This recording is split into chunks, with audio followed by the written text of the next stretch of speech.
Bonjour mes parfumés célestes, soyez la bienvenue à votre espace Parfum Céleste. Nous sommes une compagnie des voix prophétiques et des messagères des lumières. Et comme vous le savez, nous venons de commencer une nouvelle série, Détox intérieur.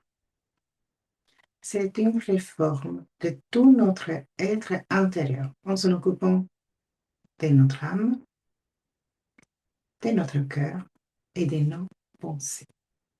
Et vous avez déjà plusieurs vidéos parmi lesquelles vous pouvez trouver en quoi ça consiste, qu'est-ce que le Seigneur nous a révélé, pourquoi nous devons faire attention à notre cœur et à nos pensées. Également, pourquoi parler de l'âme. Et nous allons continuer dans cette introduction, même s'il y a des étapes. Je considère que jusqu'à l'étape 3, c'est l'introduction. Et au fur et à mesure, vous serez à pouvoir identifier quels sont les besoins de votre cœur. Quelle est la condition de vos pensées et quelle est la source également qui inspire vos pensées. Tout cela par la parole de Dieu. C'est la parole qui viendra comme une loupe. Il va filtrer, séparer. C'est exactement cela que nous dit Hébreux chapitre 4, verset 12. Nous avons utilisé ce verset pour expliquer que oui, nous pouvons parler autant de l'âme, de l'esprit, comme de nos pensées. Et que la parole de Dieu vienne comme cette épée à double tranche et pénètre, sépare, pour que nous soyons conformément à l'image de notre Seigneur Jésus-Christ. Et en parlant de cela, j'étais en train de méditer. Et je me posais la question. Je parlais évidemment avec mon mari en disant, mais comment savoir quel est le plus important? S'en occuper du cœur, de la pensée, de l'âme. Il m'a conseillé de commencer à parler de la pensée. Pourquoi? Parce que c'est par la pensée que nous avons la plupart attaqués. Évidemment, ça ne dit pas que c'est le plus important. Tout est important, mais il faut commencer par quelque part. Et nous allons parler sur la pensée, mais nous sommes toujours dans l'introduction. Pourquoi? Parce que quand nous sommes dans la parole de Dieu, qui nous a amenés à contempler sa miséricorde à travers chaque promesse, parfois on ne se sent pas concerné. Par exemple, je vous donne un exemple concret. Si nous lisons Ésaïe 26, versets 3 et 4, qui nous dit, tout gardera dans une paix parfaite l'esprit qui s'appuie sur toi. Il y a certaines versions qui disent, tu garderas dans une paix parfaite à celui qui persévère dans tes pensées. Mais j'ai lu cette version que j'aime beaucoup, d'ailleurs, David, car il se confie en toi. Confiez-vous en l'Éternel à tout jamais, car en Jéhovah, en Yahweh, il est le rocher des siècles. Nous lisons cette promesse. Et la première ligne nous dit du verset 3, tu garderas dans une paix parfaite l'esprit qui s'appuie sur toi, ou l'esprit qui persévère dans ses pensées sur toi. Je vous pose une question. Considérez-vous que vous êtes dans une paix parfaite? Est-ce que vous pouvez vous-même se poser la question, suis-moi dans une paix parfaite? En sachant que c'est confié à l'Éternel, on n'a pas les choix. Je m'adresse à des femmes de l'esprit. Je m'adresse à des femmes qui sont nées de nouveau. Je m'adresse à des femmes qui sont dit oui, je reconnais Jésus-Christ comme le Fils de Dieu. Je reconnais son sacrifice. Je m'adresse à des femmes qui sont sauvées par grâce. Je m'adresse à des femmes qui ont été rachetées. Et malgré que notre esprit se confie en Yahweh, nous ne pouvons pas dire que nous sommes dans une paix parfaite. Parce que je peux être dans la paix. Mais là, on me dit la parole parfaite. Pourquoi? Pourquoi je ne peux pas vivre dans une paix parfaite? Une des réponses, il peut y avoir plusieurs selon la situation. C'est exactement cela que mon mari me parlait. Il dit, mais c'est compliqué à savoir où commencer parce que c'est dépend de la situation. Il y a des femmes qui luttent avec leur cœur, qui n'arrivent pas à guérir leur cœur, à libérer leur cœur. Il y a des autres qui luttent avec toute une sorte de choix à faire concernant la nouvelle vie, l'ancienne vie.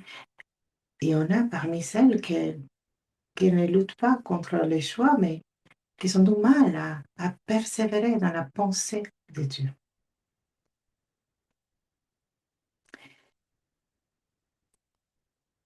En lisant cet verset, j'étais amenée justement à me dire oui, il a raison. Je vais commencer à parler un peu sur la pensée, mais dans la même vision de l'introduction. Parce que nous sommes en train d'amener à vous focaliser sur la réalité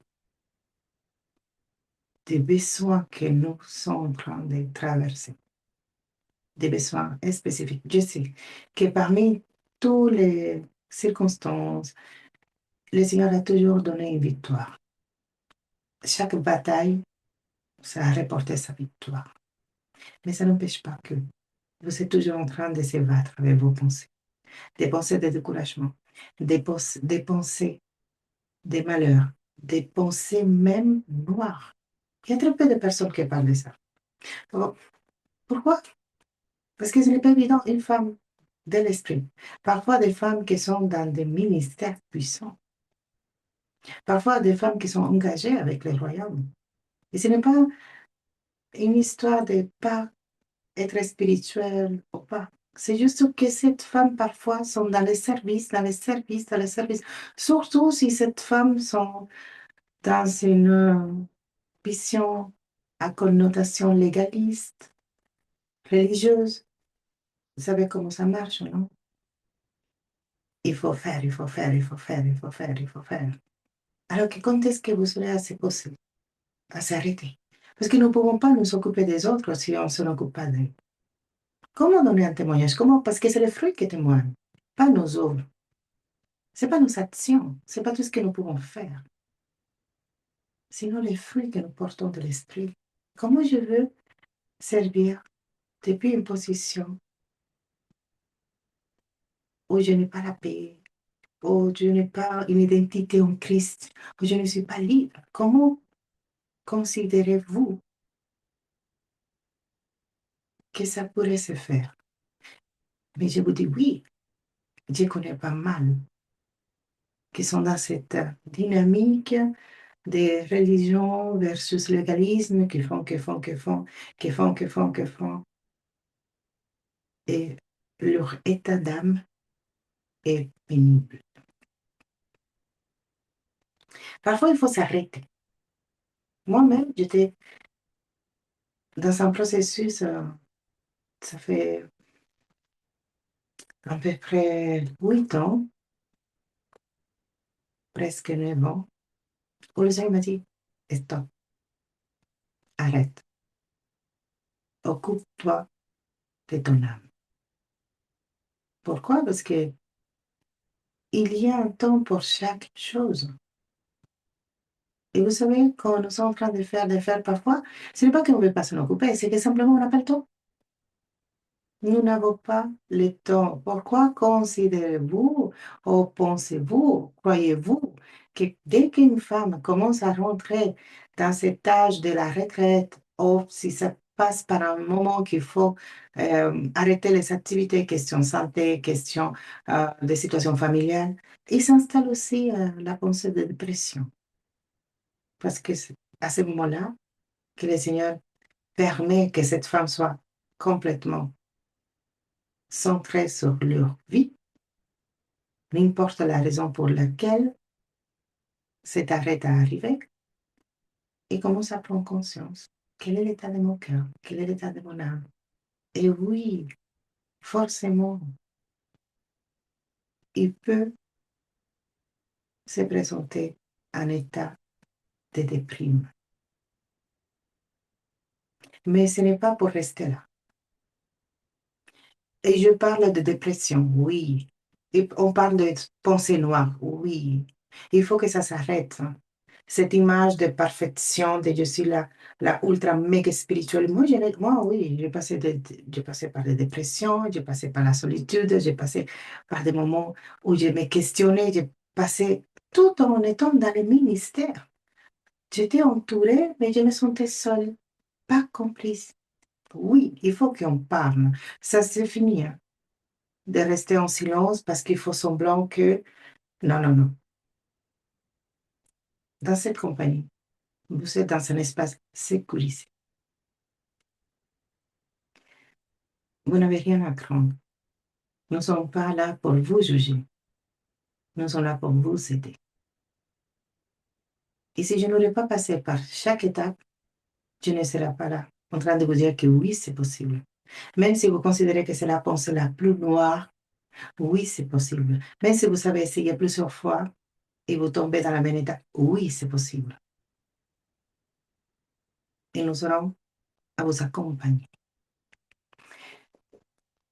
Et si nous parlons de la pensée, ça pourrait être des pensées dans la diversité des éléments quotidiens, circonstances, des choses irrésolues, des situations qui sont un peu complètes à aborder et que ça commence à se porter un peu lourd pour continuer à les supporter. Sachez que vous n'êtes pas seul.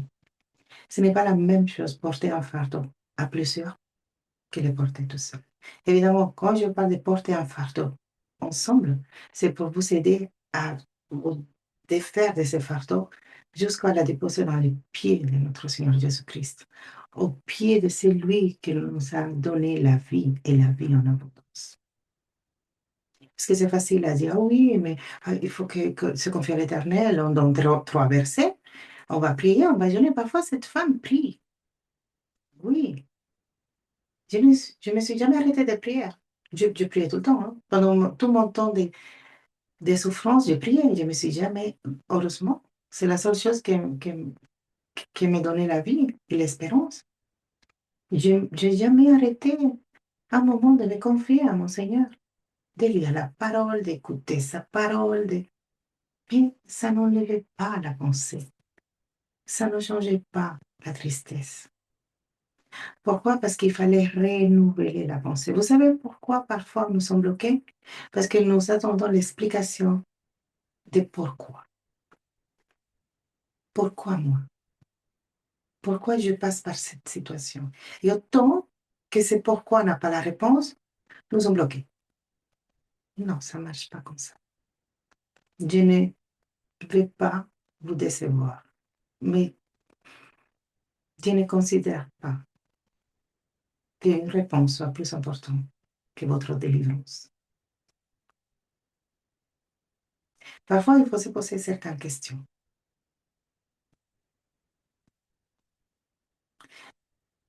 Et justement, nous sommes là pour vous aider à se poser les bonnes questions.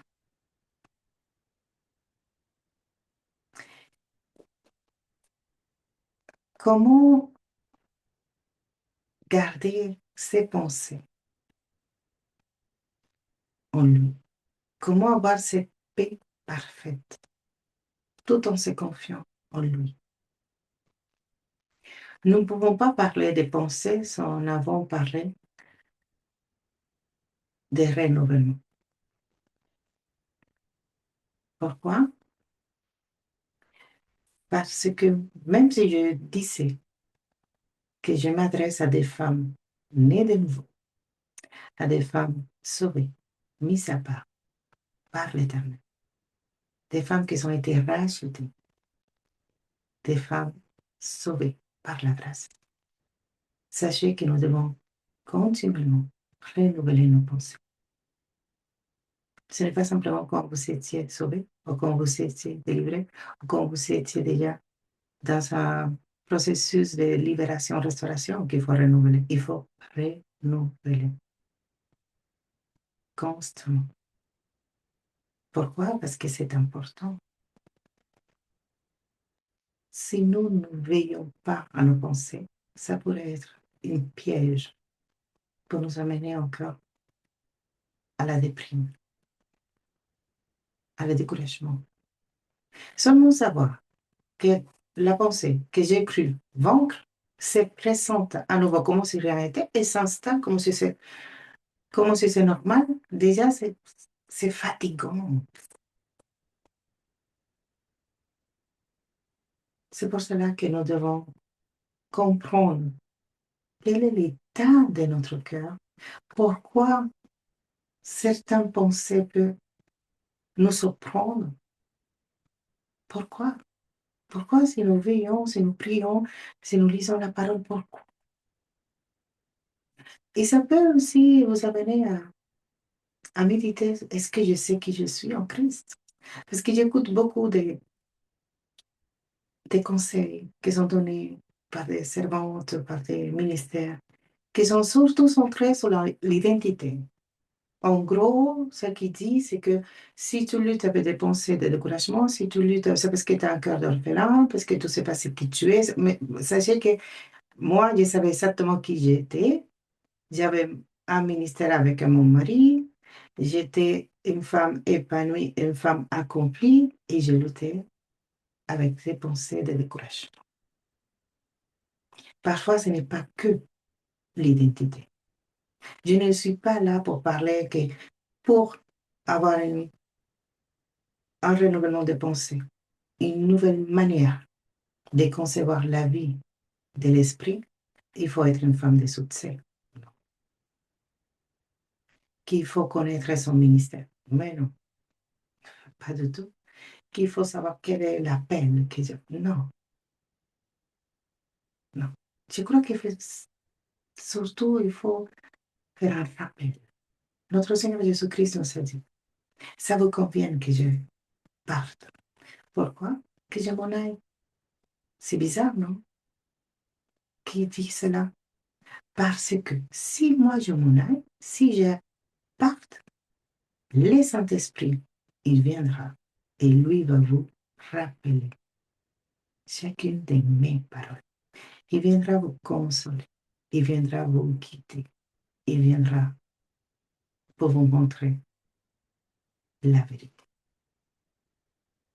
C'est un rappel. Si notre Seigneur Jésus-Christ disait que c'est le Saint-Esprit qui viendra nous rappeler, je crois que nous devons aussi nous centrer pas simplement sur l'identité, sinon sur notre relation avec le Saint-Esprit, sur la communion que nous avons avec lui. Parce que c'est lui qui va nous rappeler qui nous sommes.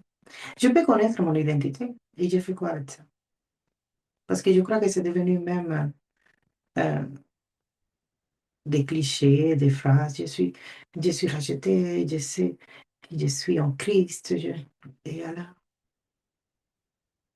qu'est-ce que tu fais avec ça, avec cette connaissance, si tu n'as pas un cœur posterné, si tu n'as pas une attitude où tu te dis, j'ai besoin d'être transformé, j'ai besoin d'être modélé, j'ai besoin d'être guidé, d'être conduit, d'être consolé.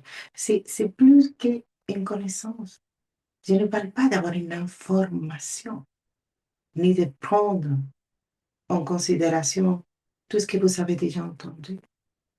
Je vous parle d'une rendition, d'un abandon total, de se livrer complètement Dieu écoutant, tout en sachant qui je suis, tout en avant la vérité.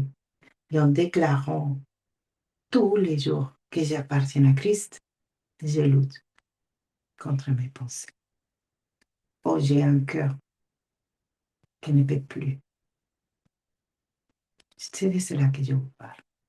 De comment la parole de Dieu viendra vous amener dans le seul et unique endroit où vous serez transformé. Et je vous parle de cet endroit par excellence, que c'est le cœur du Père.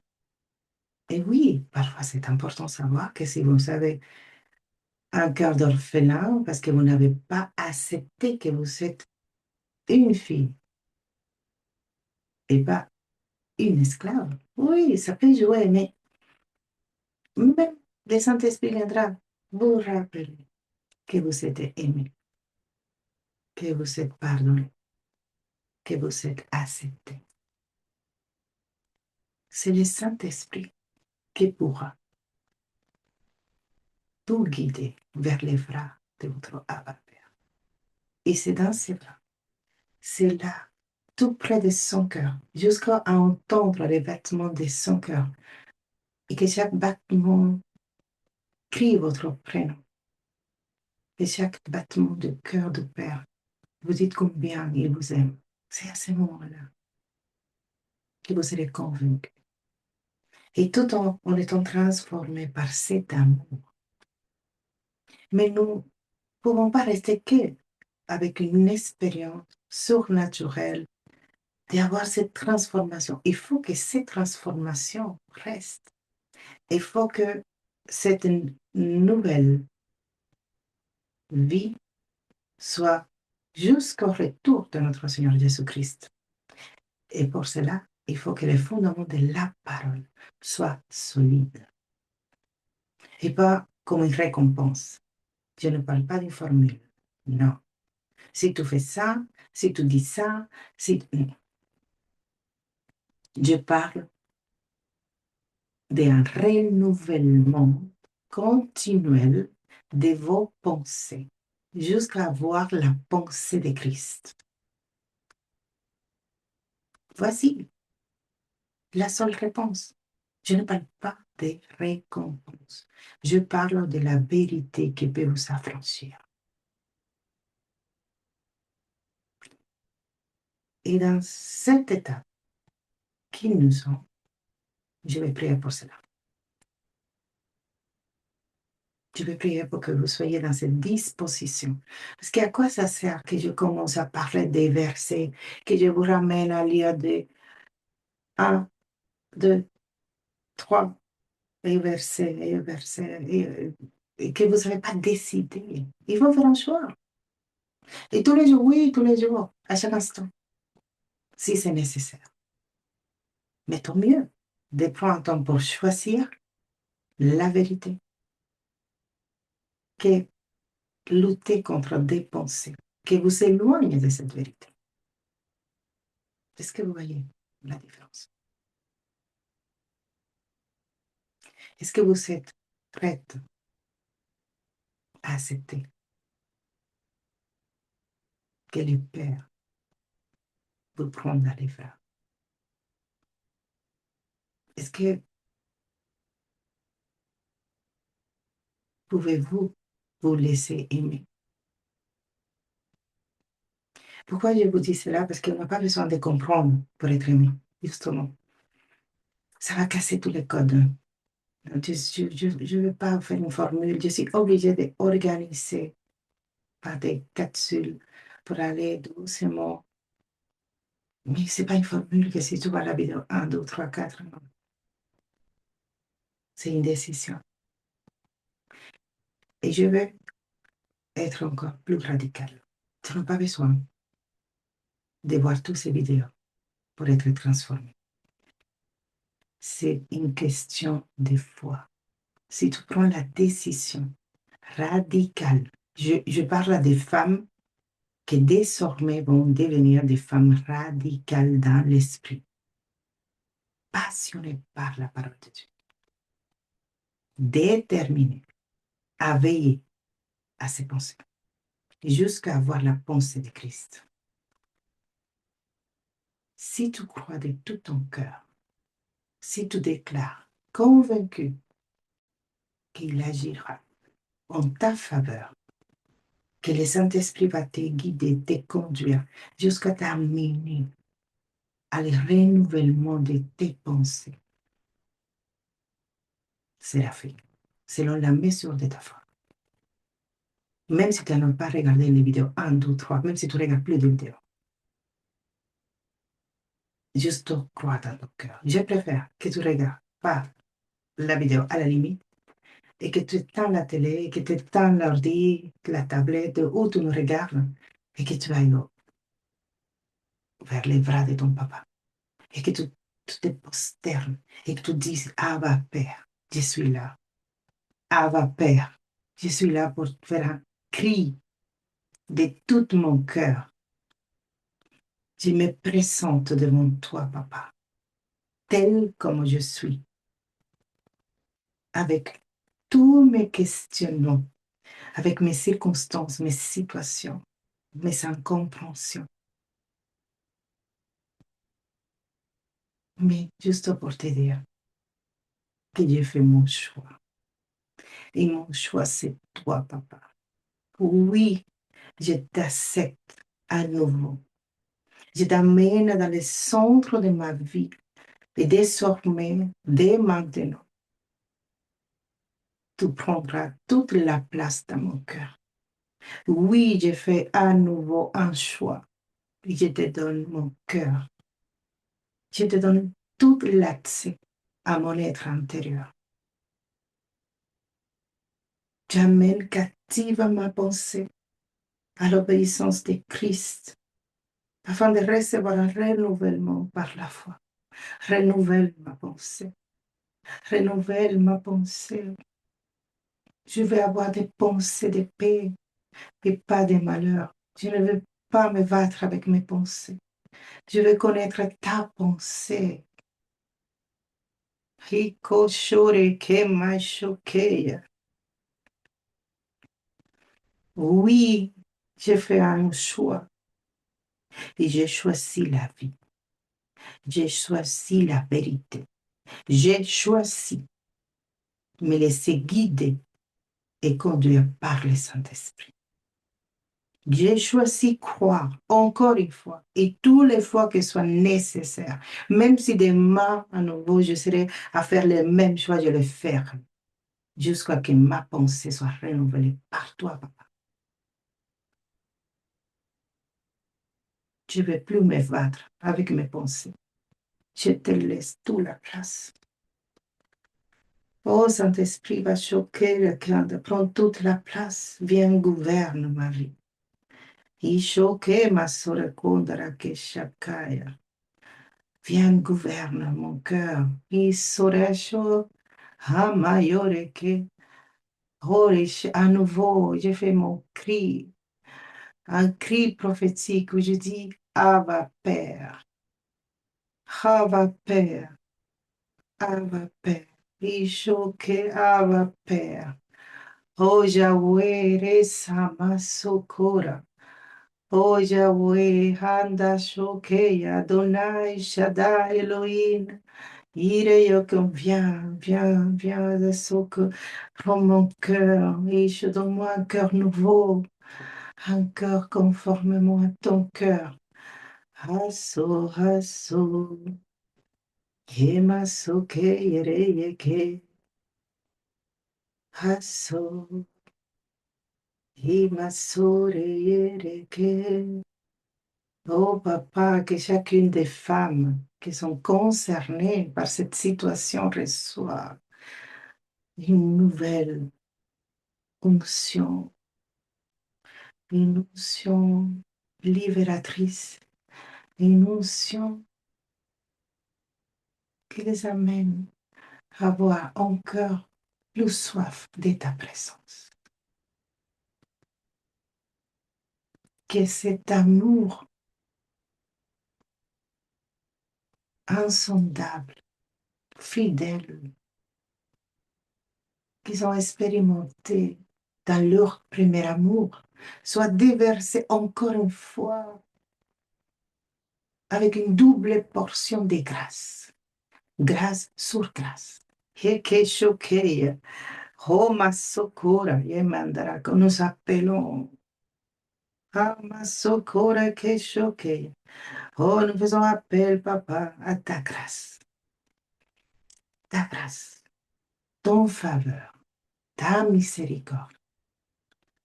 Oh, merci Seigneur. Oh, Réchéké, oh oui, papa, agis, agis encore une fois.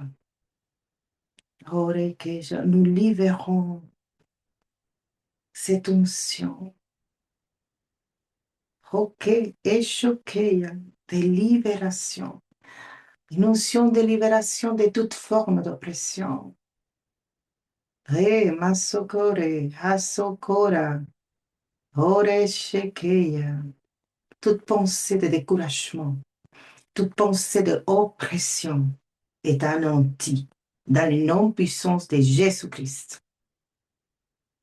Reçois la pensée de paix de ton âme, Père. Koko Ishea, Neumasaya, Koshereya, Masokoya, Hore Kenda Yote Shokeya, Hamasokeya, Hallelujah, Hallelujah. Un renouvellement de ton être intérieur se produit. Un renouvellement de tes pensées, un renouvellement de tes forces. Dans le nom puissant de notre Seigneur Jésus-Christ. Amen.